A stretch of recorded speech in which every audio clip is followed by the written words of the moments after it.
Welcome to the Big World Made Small podcast for the adventure traveler. I'm thrilled you're here. My name is Jason Elkins, and in addition to being your host, I'm also a former U.S. Army paratrooper, third-generation commercial hot air balloon pilot, paramotor pilot, ex-Montana fly fishing guide, advanced open water scuba diver, and a full-time nomad that's visited more than 30 countries on 6 continents.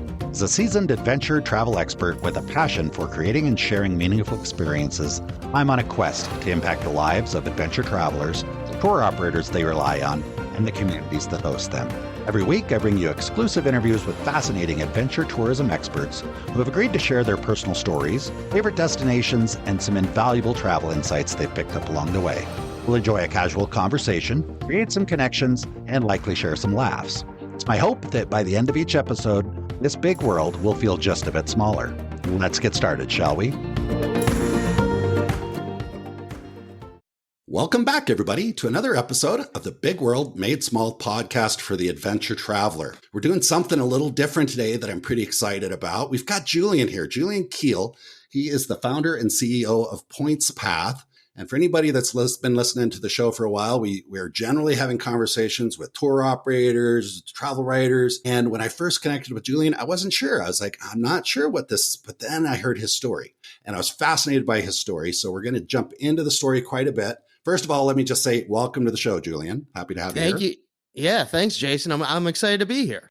Yeah. This will be quite a treat. And we're going to definitely get into your story. So I want the listeners to know you've got an interesting story. We're going to discuss that. And I think in this case, I'd like to start with just the 30-second elevator pitch on Points Path. So people that are listening to this kind of get a quick idea of what you do, and then they're going to stick around for the story. And then, of course, the story is going to lead right back to kind of present day. So what is Points Path?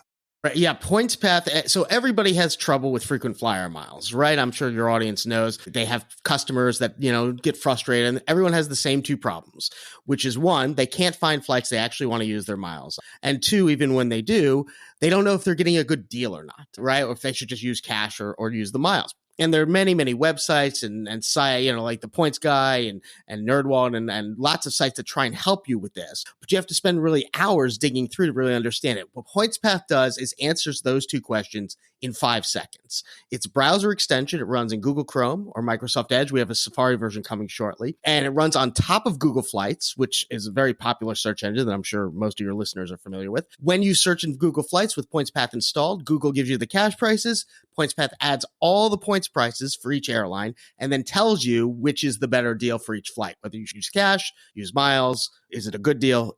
That's what Points Path does. Very cool. That sounds like a pretty good tool that addresses, like you said, those 2 big things. And that's part of why I wanted to bring you on the show, because I recognize that most of the people who listen to this are into traveling. They're going somewhere, or they have clients that are traveling. And so I thought that was pretty cool. Something I wanted to kind of make the listeners aware of. But then again, it's also about your story too. And your story was super, super interesting. So I don't feel like I've got just a tech nerd on here that is like developed a pretty cool extension. We're not just going to sit here and talk about an hour about how to use, build an extension in the business and stuff like that. I want to get into your story. If you don't mind, this is our opportunity. I'm going to ask that question that I know our listeners have heard a bunch. How did you get from where you were to where you are? And I'll kind of help you kind of decide where we want to start. I don't know if we go back to childhood or wherever. Where do you want to start? Well, I'll tell you this. I always start by saying when I was younger, didn't like to travel. I was not a fan of flying. I wouldn't not fly. If I had to fly, I would. But it was not my favorite thing to do. And travel was not really my favorite thing to do. And so that's how I grew up. And even into college in my early years, that's how I was. I flew when I had to, but I didn't really look forward to it. I'm curious, were you forced to travel? Because a lot of people don't know if they like to fly when they were young, unless they had opportunities or maybe they had parents. So what was the childhood like that helped you come to the realization you didn't like to travel? Yeah, fortunately, my parents did travel, and therefore I traveled with them. So when I was a kid, I didn't have a whole lot of options to it. I don't know why I didn't like travel. I mean, I didn't like flying. It was really about flying that I didn't like. But of course, flying, is a big part of travel nowadays. So I don't know exactly, but something in me just didn't like it. I don't know if I was uncomfortable. I don't know if I was scared. Again, I wasn't like fearful and wouldn't do it, but it wasn't something I looked for. So yeah, but I did travel as a kid because my parents did. And, I did like going to, I just didn't like how you had to get there. In any Where case, did you grow up? I grew up in South Florida. I was born in New York City, but most of my childhood was spent in a little town called Golden Beach, about halfway between Miami and Fort Lauderdale. Okay, so when you did travel with your family, was it mostly in the U.S. or were you doing international stuff when you were young? It was mostly in the U.S. Occasionally, we did an international trip. We'd go somewhere like London, something like that. We never did big trips to, say, Asia or South America or anything like that. But yeah, we did a little bit, but mostly it was within the U.S. It might be to see my grandmother in Detroit or something like that. So not long flights. Okay. I was just curious about that. Yeah. It's interesting when you bring up, I wasn't into travel. I didn't like the flying. And now we're not quite back to where we are now, but I think we can make the connection. So, okay, go ahead. You mentioned college. Yeah. So anyway, I went to college. I went to college at Syracuse, and I studied television and film because that was always my interest. And eventually, I was in Los Angeles working as a TV and film director and writer, and I did that for a lot of years. And I still, through my 20s and 30s, would travel when I had to. It wasn't my favorite thing, but as an adult, I did it when I needed to do it. And then in 2009, I was approached to take a job as a director at World Wrestling Entertainment, WWE, right. the wrestling organization that involved being on the road every single week. That involved getting on a plane, flying to wherever they were doing the show that week, because it changed every week, mostly domestic, but a few international sites. We would do Monday Night Raw live at 9:00 at the time Eastern on Monday nights from whatever arena we were doing it. We would then drive to City B and tape Friday Night SmackDown on Tuesday night and then fly home on Wednesday. So every single week you were flying out to a new city, doing 2 shows and then flying back. And I said yes. And partially because I thought it would be a fascinating job, which it absolutely, I thought it was an opportunity that I would, never get again, and that almost nobody else would have an opportunity. So how could I say no? And I'm really glad that I did it. But it did mean that I had to start getting on a plane every single week. So I did it. And I found what was really fascinating is after about a month, I was no longer uncomfortable traveling. All it really took was doing it for every week for not even that long, about 3 or 4 weeks. And I was suddenly sitting on the plane a month in, and I was like, this doesn't bother me at all. I'm just used to it now. And that's how I got over my fear of flying. Did you get to the point? I mean, there are a lot of people that travel a lot that never get to the point of actually enjoying the flying because of the monotony, the discomfort, all the delays and all that stuff. But I'm just curious if during that process, you ever got to the point where, I want a window seat and I love looking out as I'm flying into Chicago and seeing the city on the lake. I like window seats. I actually Yeah. Oh, absolutely. I definitely, it grew on me to the point I did like flying. And of course, it didn't hurt that because I was flying so much, I was getting elite status on a lot of different airlines. And so that meant at the time I was getting fairly routinely upgraded to business class. And that certainly made it a very, very enjoyable experience. Yeah, that helps. Exactly. Yeah. I guess I've heard. Well, back then it was a lot easier to get upgraded with elite status than it is today. Now the airlines try and sell those seats as much as they can. But back then I could get upgraded probably 2/3, maybe 3/4 of every flight I took. Okay. All right. Very, very cool. So anyway, so I did that for about 2 years. And then I sort of was coming to the end of my time there for various reasons. One of which is 2 years of wrestling is probably all you need. And in any case, I was ready to move on to new things. And really, frankly, I was sort of starting to wind down my TV and film career. I just had done it for 15 years and I was sort of looking for something new. And this next part didn't all happen instantly. It actually unfolded over a period of years. Yeah, go ahead. Before we get to that next part, I'm excited to get there. And I feel like I wouldn't be doing a very good job here if I didn't dig a little bit more into the WWE thing. Sure. It's almost like that just kind of went, if I don't ask, it's going to sound like it just went right over my head. I remember when I read your bio, you made a comment about there. Yeah, sure. It's all real. I guess the first question I would want to ask is, were you at all interested in, two-part question. I'm going to say sports and then I'm going to say wrestling because I don't know. I don't know where this conversation is going to go, but I'm curious, were you a sports fan before? Was wrestling something on your radar? I guess let's answer those first. Yeah. So first question. Yes, I was always a big fan of football. Like I said, I grew up in South Florida, so Miami Dolphins to this day are my team. My father and I used to go to the games. Absolutely a big fan of football. Not as much other sports, but yeah, always certainly a passing interest. Wrestling, not particularly. Now, when I was a kid, I watched some wrestling. I think a lot of kids watch wrestling. But certainly by the time I was in my 20s and 30s, it wasn't something I was paying any attention to. So it did mean when I joined, I had to come up to speed very quickly on what was going on, what were the storylines, who were the big wrestlers, who were the big performers. Because I really walked in not knowing any of that. Any knowledge I had from 30 years ago was, of course, way outdated. And what's really fascinating about that is, of course, it is an entirely different world. Wrestling, it really has its own vocabulary and its own culture and all of that. The really helpful part is that it's very easy to get up to speed because there's a lot of people who have written all this down on the internet of all this internal vocabulary and all the storylines. You can go onto Wikipedia and find exactly all the different matches that someone has won or lost and their story, very detailed, line by line, date by date, and know what the backstory is, which was great because then, I could just do a little research and figure out where we were. But it was a really fascinating experience. Yeah, I'm curious. Maybe if you did, you can't tell me, but did you have to sign any sort of non-disclosure agreements about wrestling and, I probably stuff that happens did behind the scenes? Yeah, I probably did. I don't know. I honestly, because this was now 15 years ago, so I probably did. I mean, listen, everybody knows or everybody doesn't know. I think it's safe to say, it is obviously scripted entertainment, the storylines and the feuds. What is not scripted, I always emphasize, is the actual stunts that are happening out in the ring. They're not wrestling, but they are performing and they are falling down and they are jumping off of ladders and all of that.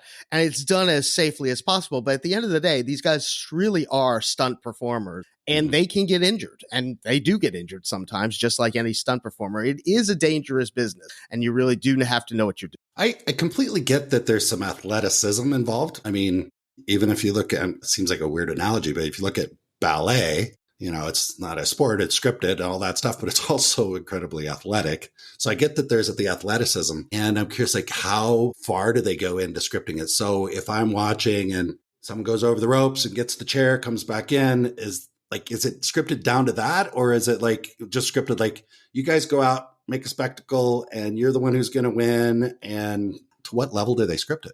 No, it's pretty planned out, and it has to be simply for safety reasons, right? Mm-hmm. You don't want to have two people out there throwing each other around and not knowing what's coming and what's going to happen next. Yeah. Okay, now, that being said, the top guys could improv and could, if they're really two really good guys working together, could feel the energy and could make things happen that maybe weren't originally in the plan. And certainly in the scenes backstage, which is what I directed, were the more verbal scenes that would move the stories forward. It depended on the performer whether you had a word by word script or if you simply gave them the bullet points and let them go. So it just really depended.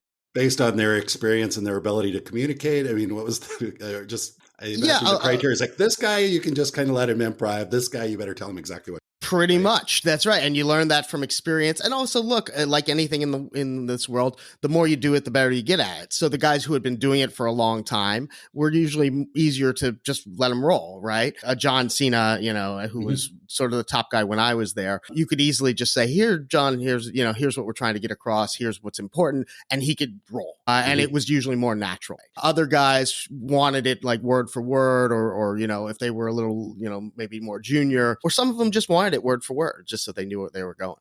Was some of that stuff live, or was that all recorded to where it could be edited if they went off the rails? A huge chunk of it is live. Yeah. Okay. At least when I was there, I don't know what they're doing nowadays, but when I was there, at least on Monday nights, we tried to do everything live. Once in a while, if we could get a backstage scene on tape, we would do so just so that we didn't have to do it live. But a lot of the time, because also the story and the scripts are changing right up to the last minute, you can't get it on tape because it changes. Or you might get it on tape and then it changes and you got to do it live anyway. So because those decisions are being made right up to the last minute. So usually we did it live, which was great in that it was exciting and it was fun. And once it was done, you moved on to the next thing. But it was also a little scary. So I heard you say you kind of directed the backstage did you say the word backstage? Which I is did. interesting. I did. Yeah. The behind the scenes stuff. Yeah. Yeah. Behind the Yeah. scenes, okay. Yeah. So that's what you were doing. Were you doing some of the interview stuff as well, or just directing? Were behind the camera in front of it? And Yeah, no, I was entirely behind the camera. Yeah, so anybody who would be in front of the camera would be a performer, would be a different sort of set of the company. It was my job to make sure that they looked good. If they were supposed to be a hero, then they looked like a hero. If they were supposed to be a heel or a villain, that they looked like a heel or a villain, and that they came across in a way that the audience would boo them and love them at the same time. And it was my job to make sure everybody looked good, sounded good, and that the scene worked within the context of whatever story we were trying to tell. right, because I remember it was a long time ago. I have not watched any of that stuff in a long time. I'm not even really into the MMA stuff that's happening now, but which is probably different. But anyway, but I go back in my memory, I remember scenes of these guys talking smack to each other and smackdown, I guess, right? And some of those scenes are kind of were iconic scenes of, so you were right in the middle of that, producing that, making that all that happen, right? That's basically absolutely. Yeah. That's pretty cool. That was actually the best part, was that because I did a lot of television for 2 years. I mean, we were doing hours and hours each week, and you do a lot, and a lot of it just sort of, you put it up there, it happens, and you move on. But like you said, once in a while, there was a really iconic scene that stuck. And there's even to this day, a few in my mind where I said, yeah, that really was good storytelling. That was something that, I remember and that people remember. I was also lucky enough to be there when we were doing a celebrity initiative where we had a guest celebrity host come in every Monday and do the show. So I got to work with people like William Shatner and Will Ferrell and all sorts of celebrities. That was a lot of fun. Because I can see a difference between that, and you use the word storytelling, it was a good story. And I look at the difference between maybe that and maybe somebody that's, doing NFL Monday Night Football type stuff, doing behind the scenes, interviews with the players, the coaches, all of this stuff. That's a totally different things, right? I mean, in my opinion, or is it? It is and it isn't. It is and it isn't. Because at the end of the day, because again, I've worked in television. I also worked for the NFL for a while. So I've done football as well. You're still telling the story. You're still telling a story of the game. This team is coming in, down on its luck. This other team is flying high, but the underdog has a chance because of A, B, and C. And when we go down to the sideline reporter and she talks to the coach, well, what are you going to do different in the second half? That's all telling a story, right? Okay. It really is. It's just a different form of it. Yeah. Yeah. Now, maybe the difference is, I don't know, the NFL, it's not really, well, I mean, I'm sure as a producer, you kind of have a storyline you're trying to create, but you're not. Yeah, but no, it's to the coach or the players. No. Which is why they say some crazy shit. I'm afraid, right? Yeah, no, the NFL is most certainly not scripted. But what I mean is when they go into it, they do spend the week. Those announcers, they look and say, well, what is the story coming into this game? What have these teams done? Which players are injured? Which players are playing well? And then, of course, as the game unfolds, yes, the story changes, and it may be about that underdog who was going to lose is now having a potential comeback win or whatever it might be, and everybody goes with that because that's the story that's unfolding. Yeah, and you got to have some of that, or people would. That's right. It would be if it was all predictable, it would be boring. Right. Now, one question back on the wrestling, and then we're going to move forward. Yeah, I think I'm curious about the difference in the person that we would see if we're watching wrestling, and then the actual person that's not in front of the camera. So I'm just kind of curious what your thoughts are. What did you learn about people? What did you learn about wrestlers? What would you like to share with us that would kind of give us some insight into what are these guys really like when they're not in the arena or they're not in front of the camera? Well, first of all, most of them are very, very pleasant. Most of them are very professional. They're there to do a job. They know that, they want to be, the top guy or the top woman, as the case may be. So everybody has their hopes and dreams. But at the end of the day, almost to a T, every one of them was very professional. And I had very few problems working with any of them. When they are being a villain, then they are obviously playing at being a villain. And when they're being a hero, they're playing at being a hero. But at the end of the day, we all have pieces of our personality that we can bring out, right? Yeah. If we're trying to be a villain, there's a piece of your personality that you can sort of latch onto and enhance. And that's really what it comes down to with these guys. is when they're being the hero. Well, those are the pieces of your personality that you're going to bring forward. And if you're being an evil guy, then you're going to look for sort of the darker. And most of them were pretty good at it. Again, look, some people were better than others, but most of them, they certainly understood the assignment. You said something interesting. You said all of them kind of want to be the top. And I'm thinking, I'm sure the physicality is important to get to the top because you need to be able to put on a show and not get hurt. But really getting to the top, it's not like I don't know anything about MMA, but I'm guessing there's a little bit more about actually having the ability to beat your partner is how you get to the top in MMA. Whereas with wrestling, it's got to be a whole mix of personality. How do they perform when they get in front of your camera and you're asking, and there's people asking them questions? That seems to be the case, right? Am I missing anything? Absolutely. There? No, that's exactly right. And look, you would try things and sometimes they wouldn't work. And you might try them for a month and then, say, all right, this isn't happening. We got to, pivot to something else because you can only try this for so long. Yeah. Other times you just give something a whirl, just as maybe a fun one-off, and it would hit huge. And then, of course, if something hit huge, you say, "Well, do that again." Just keep doing that until you can run it out. It sounds like Saturday Night Live. I'm imagining the producers at Saturday Night Live. Let's try this. You've got one of the staff members. Let's put him in this role. See how it goes. And it might turn into every Saturday they do the church lady or whatever, right? But they tried it first and it worked. That's interesting. A little bit, yeah. And the thing with wrestling is and now I think they're doing 5 hours a week or something like maybe more than that of television. So you got to fill it with something, so you're going to try things because you got to fill the airtime. That's interesting. I guess I do have one.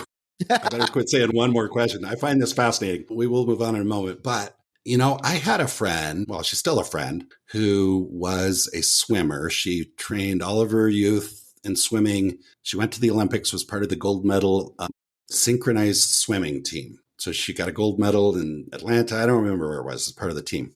And then she transitioned into working for Cirque du Soleil as a performer and swimming. I don't know a lot about Cirque du Soleil, but she was still swimming, but it wasn't competitive swimming. So I'm imagining some of these wrestlers, like, do they start out in some other athletic endeavor that maybe is their passion and then end up in wrestling? And the extra part I want to put on that is because I think, like, if I meet a football player and I have this conversation, how'd you get where you are? I played football in high school and Pee Wee football. I moved my way up and I became an NFL football player. That was always the ambition. So I'm wondering, these wrestlers, did they start out in something else, theatrical or physical, and then tend to end up in wrestling because they have this unique skill set that works? Or do they actually kind of grow up wanting to be a wrestler? I mean, I know you can't speak for all of them. Right. Yeah. And that's really the answer, is that it was different for every person. Some of these guys wanted to be a wrestler from day one. They grew up wanting to be a wrestler. They chased their dream and they made it to the WWE. Other folks came through other paths. Yeah. And maybe never really thought about being a wrestler or had other athletic endeavors and eventually moved into wrestling. So it really depended on the person. I will say there were definitely a chunk of folks who they loved wrestling. Like, they just loved wrestling. And even now, when you look at people like Dwayne Johnson and John Cena, who have become fairly big Hollywood stars, certainly Dwayne Johnson and John as well, they still go back. They still go back to WWE and wrestle. And you might say, well, why? You don't have to at this point, right? And the money, there's no need. They truly love it. They really do. And that's why they go back. It just had this connection between wrestling and theatrics and movies. You mentioned those guys. It's like, oh yeah, that makes sense. Mm-hmm. Yep. Storytelling, physicality, really what they're doing on the screen, and an action adventure in some ways isn't that far removed from what they were. Okay, that's interesting. All right. I think I wish I could think of a funny pun, but thank you for discussing so much wrestling. I'm sure some of our listeners are checked out, like, oh, adventure travel podcast. I thought it was fascinating, so I just have conversations that I think are fascinating, and hopefully either. Okay, so let's move on. After you left there, what was that next big phase? Right. So while I was at UE, I learned really everything there was to know about frequent flyer miles and travel points. And really, everyone at WWE knows their frequent flyer miles and travel points because they're constantly traveling. Everyone is on the road all the time. So you very quickly learn it, because why wouldn't you? Mm-hmm. Right. There's value to be had there. And there was even a little subculture there at WWE where people say, Are you going for executive platinum on American? Because I think I'm going to stay with Delta Diamond because I'm hub captive. Everybody really knew it, and it was a thing there from John Cena down to the interns. Everybody knew it. But so once I left, and like I said, I was sort of maybe looking to pivot from my TV and film career. I had all this knowledge about frequent flyer miles and travel rewards and the ability to write from my time in Hollywood. So I started writing for a small blog. At the time, it was called Hack My Trip, about frequent flyer miles and about how to maximize them and how to use them and that sort of thing. And from there, it grew. I eventually got hired by a bigger blog called Frequent Miler. And then eventually I got hired by The Points Guy, the biggest website about frequent flyer miles and travel rewards. Eventually grew to running that site as the editorial director. And then CNN actually came and asked me to come over and start their travel rewards / credit cards vertical for their e-commerce site, CNN _. So I moved over to there and did several years there at CNN. And again, that's really what led me to PointsPath, because I spent many, many years writing about these miles, trying to help people use them. It's very complicated. It's very, partially by design, frankly. We can talk a little bit about that. But people have trouble understanding it, rightfully so. And so, we would write. Yeah, let's touch on that right now, if you don't mind. Sure, Just say, by design, I can kind of imagine that the airlines maybe don't really want you to use all your points. Well, so that's the fascinating part. Today they do.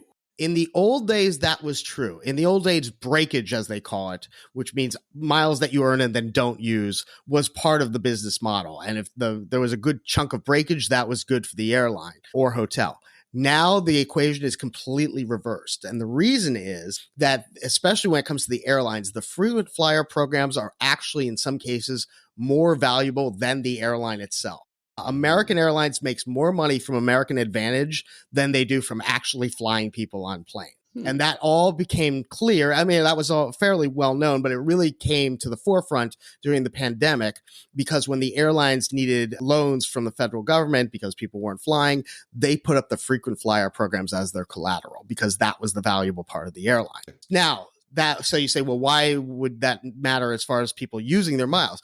The reason is that they have learned that the best way to get someone to earn miles in a program is for them to have a successful redemption. If you earn miles and then use those miles and get a free flight and it works, then you are more likely to continue earning those miles. And when you earn those miles, just accumulating some miles for a trip you took that sit in an account somewhere that you don't touch them, that you don't, and then they expire or whatever, and you forget about them. Well, now they've lost you as a member of the program, and the program is less valuable. So they really do want you to use those miles.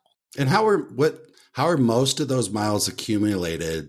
Is it by the credit cards or by the actual flights? Yeah. So nowadays, more than 2/3 of all miles are accumulated not from travel. Credit cards in this country particularly are the biggest way, but there's a lot of other ways: shopping portals, dining portals, all sorts of things like that. Travel only accounts for about 1/3 of all miles. Okay. So the airline's making money with these credit card, the banks and all this. So they're making more money doing that.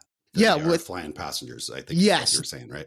And the way it works is that if, for instance, if Chase has a United credit card that they offer, when you earn miles with your Chase card, Chase buys those miles from United. So United is getting paid per mile. And obviously they don't do it one at a time. You're talking about millions and millions of miles. But that's how it works. They pay for the miles, and that's how the airlines make their money. All right. Cool. I don't think I need you to explain all of that to me, because my eyes will be rolling the back of my head, which is kind of your point.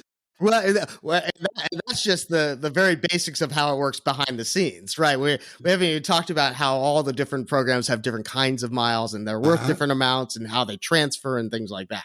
Yeah. And I get that. And also I remember you started saying it was really complicated. That's why we did all these blogs. And then at the very beginning of this conversation, you explained how people could just figure it out in 5 seconds with an extension on Google. So, okay. So it takes further. So you were writing, working for CNN, you're doing all this stuff. The industry had changed a little bit. What else should we touch on that? Yeah, so I actually moved to CNN in January of 2020 to launch their travel rewards vertical. As you might you can look at a calendar and say, well, obviously 60 days later, that changed somewhat because the pandemic really shut everything down. And we pivoted. We had to pivot on our end into a little more. We spent a lot more time doing personal finance at that point. And by the way, when I went to CNN, I said before it was to do a travel rewards / credit cards vertical. The reason those two things go together, obviously, is that you earn miles with your airline card, but also companies like CNN, but also Points Guy, NerdWallet, all of them, they get paid commissions when people sign up for credit cards. So that's how they're making money off of it as well. And so it came down to us of, well, which cards should we be recommending? Okay. So this is a very oversimplification, I'm sure.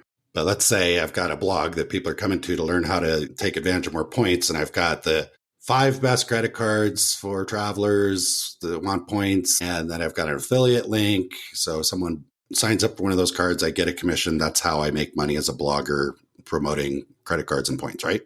Yes, that is one of the main ways. Yes, that's exactly right. Right. And look, that also you say, because then obviously the next question, let's dive into it, is, well, don't you promote the cards that pay you the most? And the answer is not if you're good, not if you're responsible, not if you do it right, not if you're ethical. Yes, there are certainly shady customers, shady operators out there, not customers, shady operators out there who do exactly that, who promote the card that pays them the most. But everywhere I've gone, has generally been, first of all, they've been big enough that they didn't need to do that.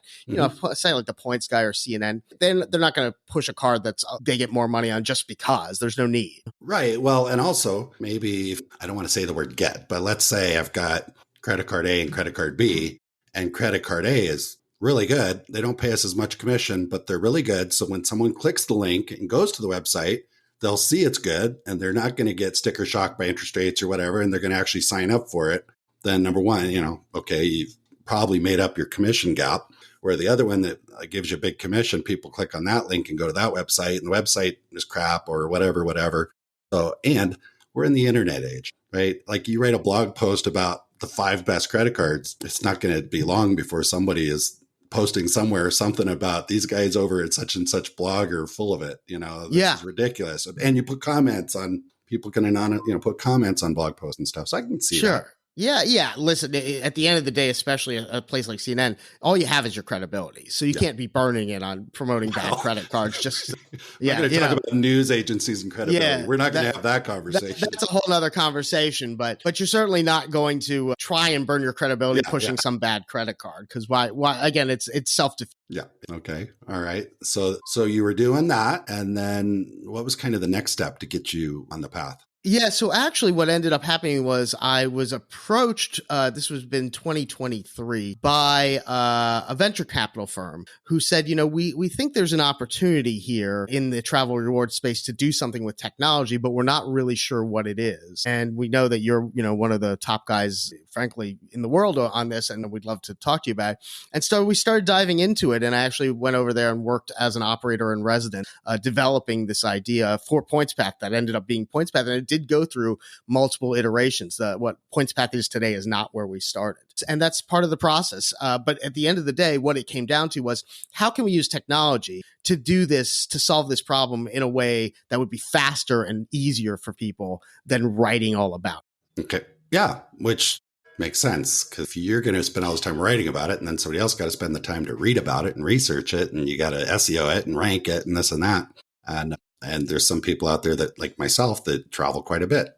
But to be honest with you, for me to try and figure out points and stats, just kind of outside of my area of interest. I've probably wasted a lot of opportunities to get points, because as I added, even like sign up for the account, I've been on flying the same airline for 3 years and never even signed up for an account. Yeah, that is the first thing I would tell anybody, because people say, well, where do I start? I say, well, first thing is sign up for an account, because they're free and it takes about 30 seconds to do. At the very least, sign up for an account with American, United, Delta, JetBlue, Southwest, or forget JetBlue if you don't fly JetBlue. Those other 4, have an account, because even if you forget to put your number on there or whatever, you can always credit it later. Although the advantage of having an account is that you put your number in it and they'll fill in all your details when you're booking a ticket. So you don't have to go through and add all that stuff, especially if you maybe have a TSA pre-check number or something like that. You don't have to look it up every time to plug it in. So that's the first step. If you are going to start collecting miles, is you need to have accounts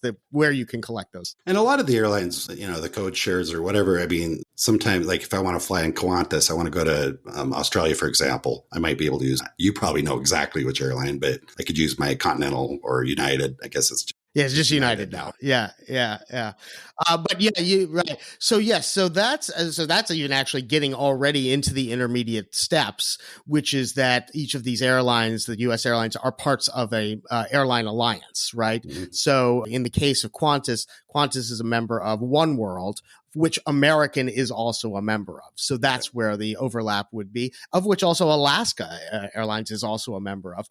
And there's some really interesting things that you can see in PointsPath when you run it, where because Alaska and American are both One World partners, you can often get American flights with Alaska miles and vice versa. So you might say, well, I don't need to collect Alaska miles. Like, well, but you can use them to get American flights, and often at lower prices than if you used American miles. So there's a lot of overlap. Okay. All right.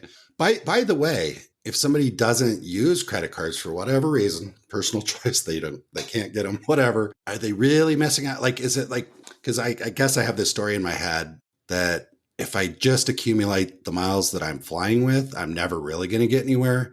And I think that story comes from every time you sit down in the cabin, they're walking through, they're going to give you the thing. You're going to get 50,000 free miles if you just apply for it, if you get approved for it. So sometimes it's like, if I'm not doing the credit card thing, is this really worth it? So how do you answer that? Yeah. So the first thing I always tell people is if you are not comfortable with credit cards, and if you do not feel that you can be disciplined with your spending in credit cards, do not get a credit card. If you pay 1 cent in interest on a credit card, you have blown out the value of whatever miles you've collected because those interest rates are so ridiculous. If you are, carrying a balance and paying 18, 20, 25% in interest, the value of your miles are nowhere near that. So you've lost the game at that point. Okay. And by the way, that's how the banks win the game, of course, is they're counting on people doing that. So you want to be the person who doesn't. The key to any time that you're collecting miles or rewards, whether it's cash back, whatever it might be, pay your bill in full on time every single month and don't spend more than you otherwise would. You should just be replacing your debit card or cash with a credit card, but not buying anything different. It should be the same stuff you're buying. That sounds really good. I'm happy to hear you say that. Well, then, to answer your question, continue. I'll release this to our listeners. Yeah, no, I listen, there's lots of people who say I'm just not comfortable, having a credit card. And I say, no problem. Now, that being said, there are other ways you can earn miles aside from flying. I mentioned shopping portals, for instance. Shopping portals, every airline has a shopping portal. And what a shopping portal is, it's simply a way to earn bonus miles on things you'd already buy online with a debit card or however it is that you normally pay. You go through the shopping portal first and click through to whatever merchant you're going to buy. Let's say you're going to Macy's.com. The only difference is instead of going to Macy's.com directly, you go to the shopping portal first, United's or Americans, and find Macy's, click through there. So then you can pay with your debit card, whatever you want to pay with like you normally would, but you'll earn bonus miles from that shopping portal just from making that purchase. So that's a great way to do it. Because Macy's will give a little bit of money to the airline. That's right. It's a commission deal. Yep, exactly. Yep. They're basically sharing a piece of their commission with you. Exactly. So that's a great way to earn miles without a credit card and at zero additional. Yeah. Okay. All right. I guess my thought right now is, so your extension is a tool.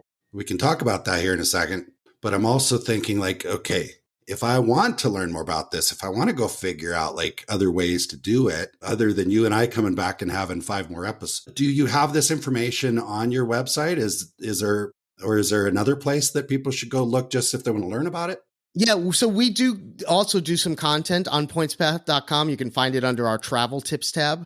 Okay. But to be completely honest, we've only been doing this for a little over a year. So there are obviously sites like the Points Guy that have much more extensive, libraries on this sort of thing. But we do have a story actually up right now about how you can earn more miles in 2025.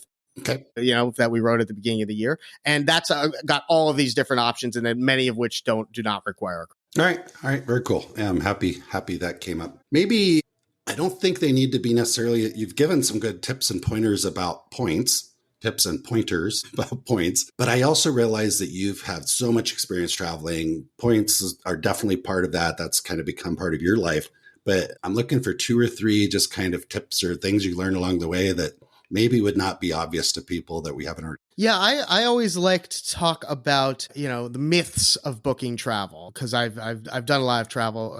Sometimes you hear people say, oh, if you book your flight on a Tuesday or a Wednesday, you'll get a lower price. That may have been true 20 years ago when, airlines loaded all their fares at once. But today, the computer algorithms are changing those prices, every minute, every hour.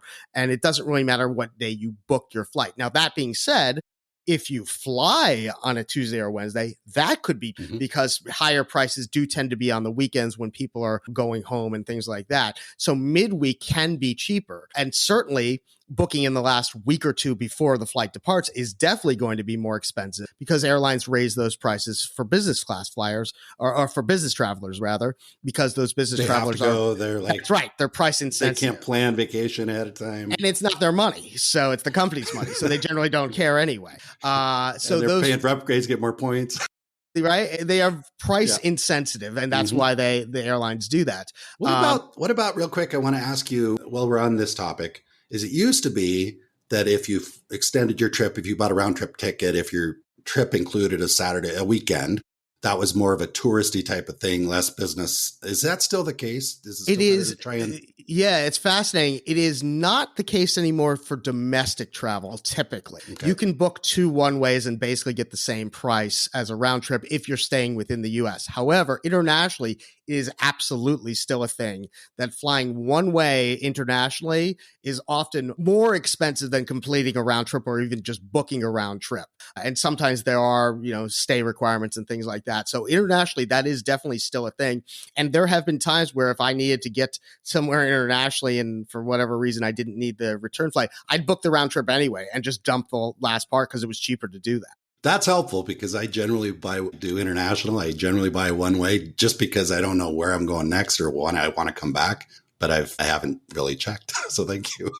It's worth looking. Just stick some return date on the end and see if the price goes down. Not always will it happen, but sometimes it very much will. Well, and actually that'd be great because normally when you show up someplace, they want to see some sort of return ticket anyway. There's ways around that. Maybe you have a tip on that. I know there's one.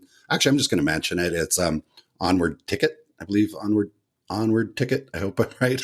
Yeah, I don't know that one. Yeah, but there's some you can go out there and you can buy a temporary ticket. And they'll give you a confirmation number, flight details, and all this stuff. And it's like $12. And then after 48 hours, they release it back to the airline. I don't know how it works. That's fascinating. But it's pretty cool. So when you show up at the airline and they're like, okay, you're going to Colombia one way, you need to have some sort of proof of return.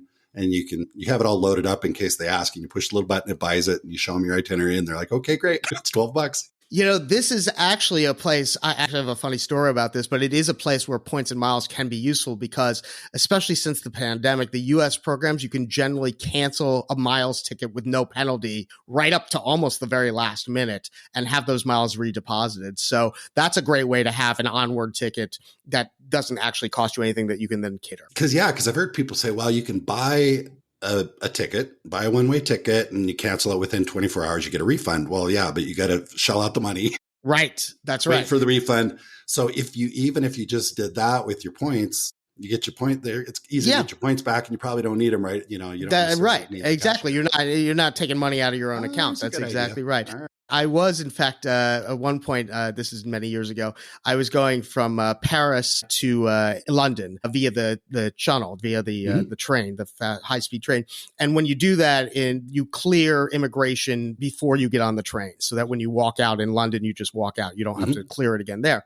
So I had already cleared Paris. I'd already exited Paris at one booth. And then, maybe 20 yards forward, there was the entrance booth to England before I got on the train. And I hand my passport to the immigration officer. And she says, how long are you staying in England? As it happened, I hadn't booked a ticket out of England because I was waiting for a points price to lower. I was just sort of like I had the ability. I had, millions of points. It wasn't that, but I hadn't done it yet. And I wasn't exactly sure I might leave it Tuesday, Wednesday. So I just casually said to the woman, oh, I don't know, 4 or 5 days. And she looks at me, she goes, you don't know? how long you're staying in England? And I say, well, I haven't booked my ticket yet. She goes, you haven't booked your ticket out of the, and I started looking back. I was like, I've already left France. I don't know. I'm going to have to start a country right here between France and England's immigration booth, because I don't know what's going to happen. And eventually I had to pull out my business card and say, look, I'm writer at the Points guy, and this is how I travel. She let me in. She was not happy about it, but she let me in. Yep. No, I could see that scenario. You know, what comes up for me was that movie. I think, is it Tom Hanks where you're the terminal airport? Yeah. It was because the country went to war and it was no longer existed. Yeah, I thought I was going to have Julian stand right in the middle of this between these two immigration booths. Yeah. All right, that's funny. So those are some great tips. I have this thing I've been doing that I'm happy to share with my listeners because it works really well for me. I don't pay upgraded tickets. I generally don't want to pay more I just generally take whatever seat they give me. But here's how I do it is I just wait and I'm the absolute last one on the plane. And I just walk on. I'm just the last one on the plane. And when I walk in, any open seat I see is fair game because there's nobody behind me. Nobody's going to come up and say, sir, you're in my seat, because everybody's already kind of getting settled in. So I just go find an aisle seat. I find a window seat. Sometimes I find a complete aisle open. And, I've got a ticket in my hand in case if I get on the plane and every seat's full, okay, worst case scenario is I sit on my crappy middle seat. But 95% of the time I end up with an empty row or an aisle seat with nobody sitting next to me. So I guess I'm just sharing that for anybody else out there. And I've traveled with other people that think I'm great. Like, oh, you can't do that. They're going to get upset with you. You have to sit in your assigned seat. I mean, the worst they'll tell you is just go back to your seat, right? They're not going to throw you off the plane. Frankly, it happens all the time where people are just in the wrong seat because they're in the wrong seat. So they're not going to get upset. As long as there's nobody behind you that has a ticket in their hand. Yeah. I mean, I don't sit. I'm not going to try and sit down and first. I know I'm pushing my luck there. Not only that, the thing about that, because some people try that, they do have a list of passengers in first class, and if a seat is supposed to be empty and there's somebody in it, they're going to ask you who you are and to show you a ticket. So that probably won't work. And I get that because the airline has more expenses involved with the people sitting in first class. I'm not trying to take advantage of anybody. Right. I'm literally just because otherwise you get in your seat and you sit and wait until the last person comes on, and then you see if there's any open seats and you move. I mean, people do that all the time. So it's essentially the same thing. Right. Exactly. But it's harder to move. It's really obvious that, and somebody else might move into that spot quicker than you, or the guy who comes on the plane last, like me, is going to sit in the spot you wanted. So anyway, I could totally see that. I could see that working. Yeah, there's a viral trend called check-in chicken going on, where people it's not quite the same, where people are leaving their seats unassigned and waiting till the last minute to check in the hopes that the premium seats, not first class, but the economy plus or whatever, are all that's left, and they get assigned to those seats, which can work, but you can also end up with a bad middle seat. So that's why they call it check-in chicken. Well, yeah. I mean, that's, but I'll tell you, it has worked for me so many, I usually get middle seats because I don't pay for anything else. Right. So I usually have a ticket, not always, but half the time I have a ticket for middle seat. Yeah. 95% of the time I end up in a row with nobody sitting next to me. Well, like you said, what's the downside, right? The worst thing is they ask you to move to your seat. So whatever, you maybe you feel a little bad about it, but that's fine. I don't even feel bad about it because they don't care. No, they really don't. They really don't care. Yeah. As long as you don't argue about it, then they don't care. Yeah. Oh yeah, and I'm nice too. I mean, I also walk on. I'm friendly and outgoing. Of course. Yep. And if they did ask me to move, I'd be very, very nice about it, and they'd probably say, "Go ahead." Yeah. That's true. That's true. Anyway, just something there. All right. So you had the hedge fund guys, investment guys that came to you and said, "Hey, it's a venture capital firm. Come to you. You guys got this set up. What kind of traffic or what kind of use are you getting? How's it going so far? And what do you want our listeners?" Yeah, well, we've been very, very fortunate. It's gone very well. We launched it publicly in January of 24, so just a little over a year ago, as when we're recording this. And in 2024, we went from 6,000 installed users to over 60,000 in 1 year. Wow! So we've been very, very fortunate. And we've done it all. We've done almost no paid marketing to this point. It's all been organic and word of mouth, and people really. I think it really goes to when you do a startup. One of the things that everybody talks about is you have to get product market, like find something that people actually want.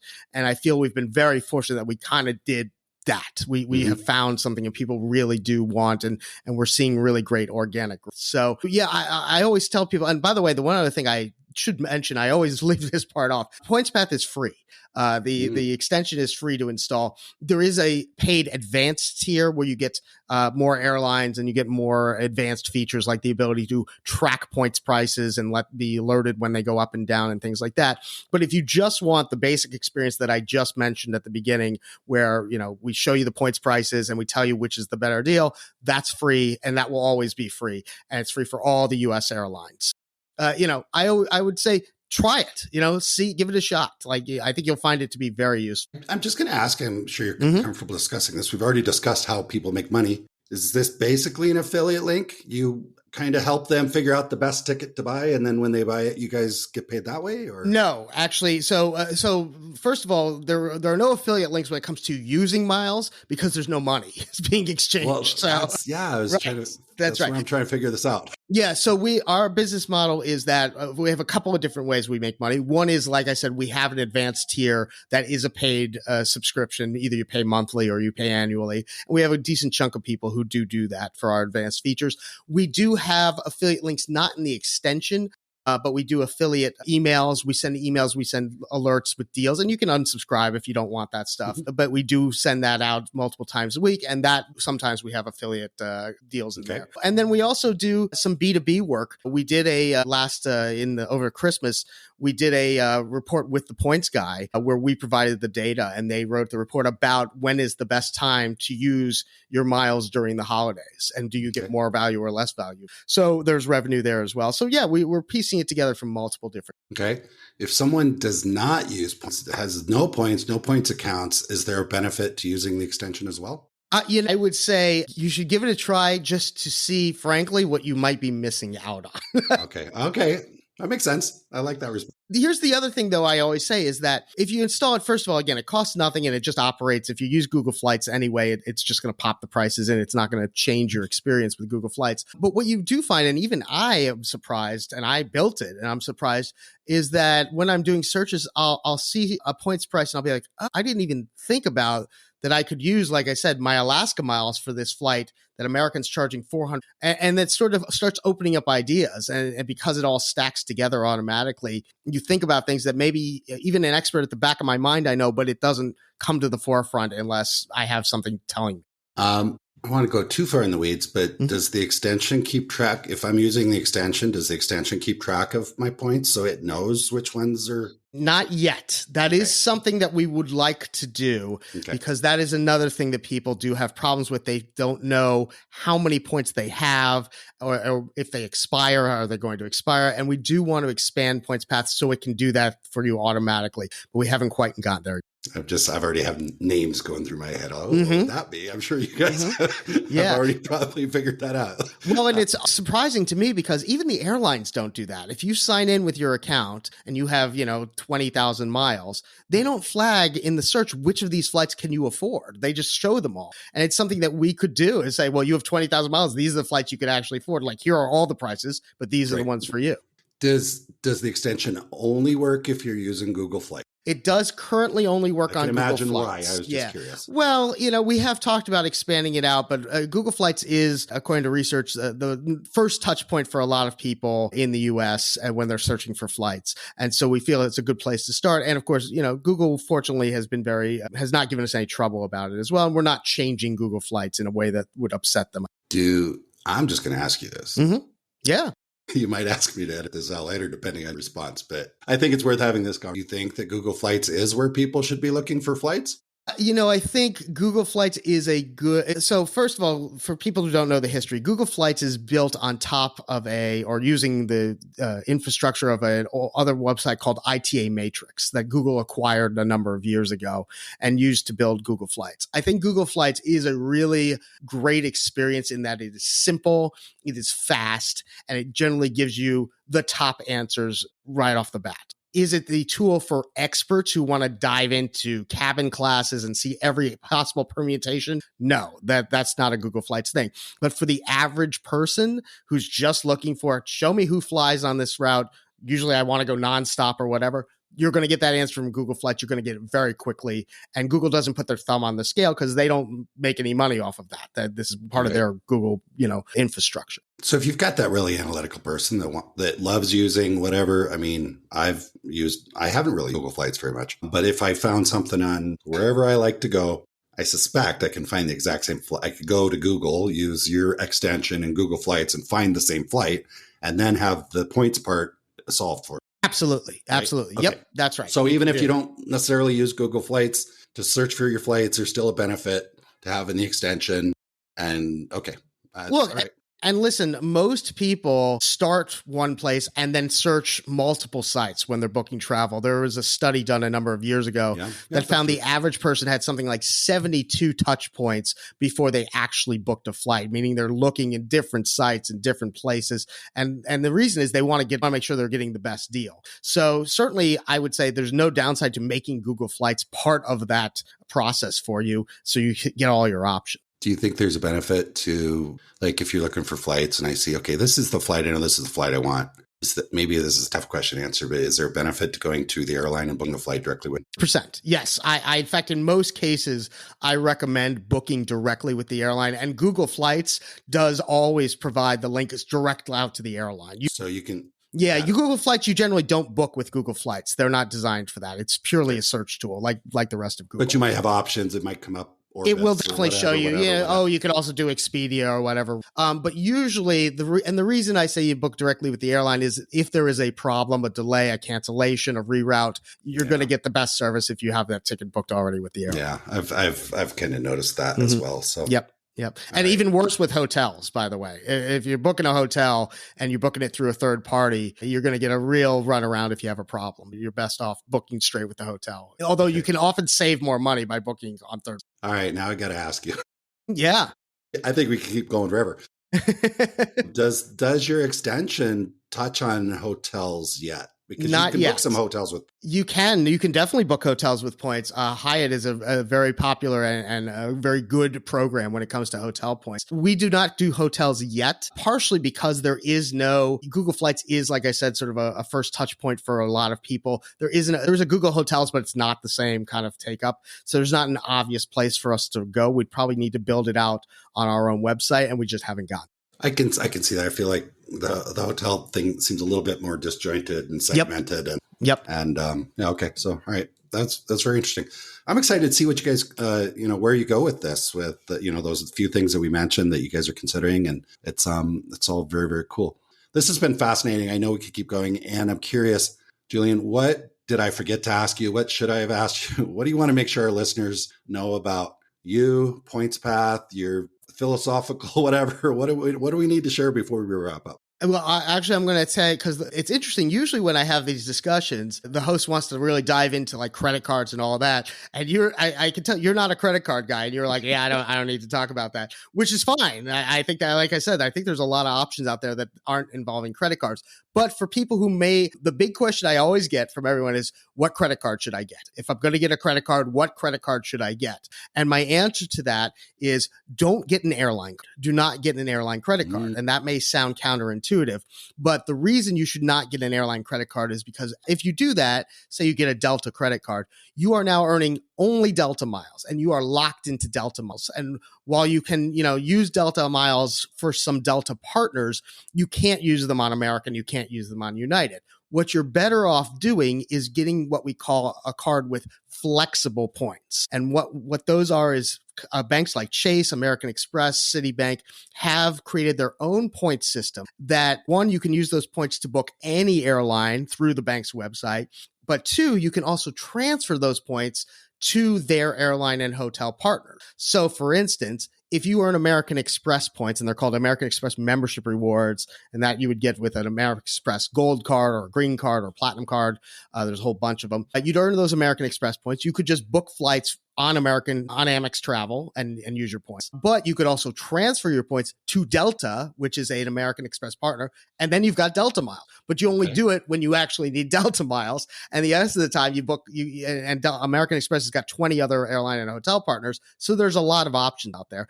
That is the best way to start, is get a point card that earns flexible. Let's touch on annual fees. Mm-hmm. Because I heard you say don't pay interest, pay it off every time. But I also have this story in my head that a lot of these cards that you get all these points charge pretty high fees. So what should people know? Yeah, it does. So most travel cards do charge some sort of annual fee. And so it's usually not avoidable. The key is that you're paying the minimal annual fee, and usually you can get a basic credit card that does everything I just said and pay no more than $95 a year, which is not crazy. Obviously, there are cards that charge $500, $600, $700 a year that come with lounge access and all of that.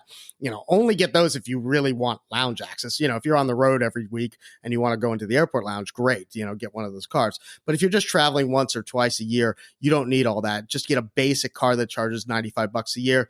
The Chase Sapphire Preferred is the big one that sort of everybody knows and everybody talks about. That uses Chase's flexible points. And then the Capital One Venture, I'm sure you've seen, Jennifer Gardner and Samuel Jackson talking about Capital One miles. That's the other one that also has, and those miles also can transfer to airlines and hotels. So those are sort of the two that I say start with. Again, they both cost $95 a year. You want to be able to make sure you're using the card and you're earning the points and you're burning the points. Don't sit on the points for years on end either. Use them. Earn and burn is what we used to say at the points guy. But that's sort of what you're looking at for annual fee. You will need to pay something, and so make sure you're taking it of the card and the benefits. Somebody's going to read the show notes and read your bio and see where it said something like you've got 25 plus cards and 800 credit score. So what I just heard you say, I'm thinking, well, why would anybody, how could you use 25 cards? And I'm thinking $100 a year for each card. I'm like, so help me understand why you would want to do that. So, yes. So first of all, I do have 25 or so cards. Most of those cards don't charge annual fees. So here's a little tip. Because a lot of people open, and I do as well, you open different cards because you do get those big bonuses at the start, right? So you collect the bonus. Now, you don't want to just close the card. Then the bank's going to get mad at you. They want you to at least keep the card open for at least a year. So when you get to the end of that first year, you have a decision. You say, well, one, am I using this card? And therefore, is it worth paying the annual fee? And if the answer to that is yes, then great. Or am I not using this card at all and I can just cancel it? That's another option. Or a third option, which is what I usually do, is I say, well, I'm not using this card in its form, but I'd love to have a no annual fee version of it, which there usually is a no annual fee version you can convert to that has fewer perks, that maybe doesn't earn the same points, but at least keeps the card open, keeps the credit line open, which is good for your credit score because it's good for your credit utilization ratio. So that's usually what I do. So the vast majority of my 25 cards do not have annual fees, but they generally didn't start that way. They only after a year. Well, I'm happy I asked that because it was lingering. Why? All right. I appreciate that. So yeah, I appreciate you answering that question because you're right. I wasn't going to ask you that question. I'm sure too much of my stuff, but I got to the point at one point in my life, I'm like, yeah, I probably should not be walking around with a credit card. You and a lot of other people, right? Listen, the banks and airlines have made a lot of money off of people spending too much and paying interest or just not being able to keep track of it. So yeah, if you don't feel comfortable with a credit card, don't get a credit card. The rewards are not worth it. Yeah. I mean, I could say like, okay, a different version of Jason probably could have a lot.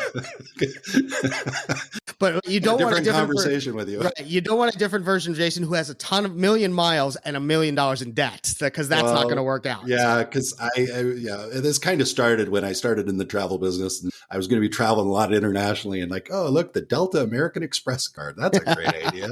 And I tried to convince my wife, no, this is great. Look at all the traveling I'm going to be doing. And yeah, I missed the whole part about paying it off every month. That's the vital part. And American Express is hoping you miss that part. So that's how they make their money. Yeah. Yep. Absolutely. Well, great. Anything else, Julian, before we go? No, I think we really did cover, a lot of territory. Yeah. It was a super fascinating conversation for me. Quite a bit different than, some of the other episodes. And I think that our listeners will really enjoy that because you brought a lot of value. And we're talking about things that, maybe a lot of our listeners aren't going to go look for a blog post on how to take better advantage of credit cards and points and this and that. But if they're listening to this, some of them you might spark the interest. They'll go do it, or at least they feel like I definitely know more about it now than I did. Yeah, and I think when people use travel agents, because I know that is a chunk of your listeners, I think that sometimes the clients have these questions, and I think it's useful for the agents, even if they're not personally going to be able to do it, to be able to share that kind of information. Yeah, absolutely. So thank you. You brought a lot of value to me and our listeners. So Julian, thank you so much for joining us today. Thank you, Jason, for having me. I appreciate it. Bye-bye. I trust you enjoyed listening to the conversation as much as I enjoyed recording it. If you're enjoying the Big World Made Small podcast, please take a moment to tell the algorithm by subscribing and posting a review so that others can benefit as well. I also invite you to take a quick trip over to bigworldmadesmall.com and join our private adventure travel community to receive new episode notifications, special access to our guest experts, and perhaps even some exclusive partner offers that we haven't discussed on the podcast. I'll publish another episode soon. Until then, keep exploring. It's the best way to make a big world feel just a bit smaller.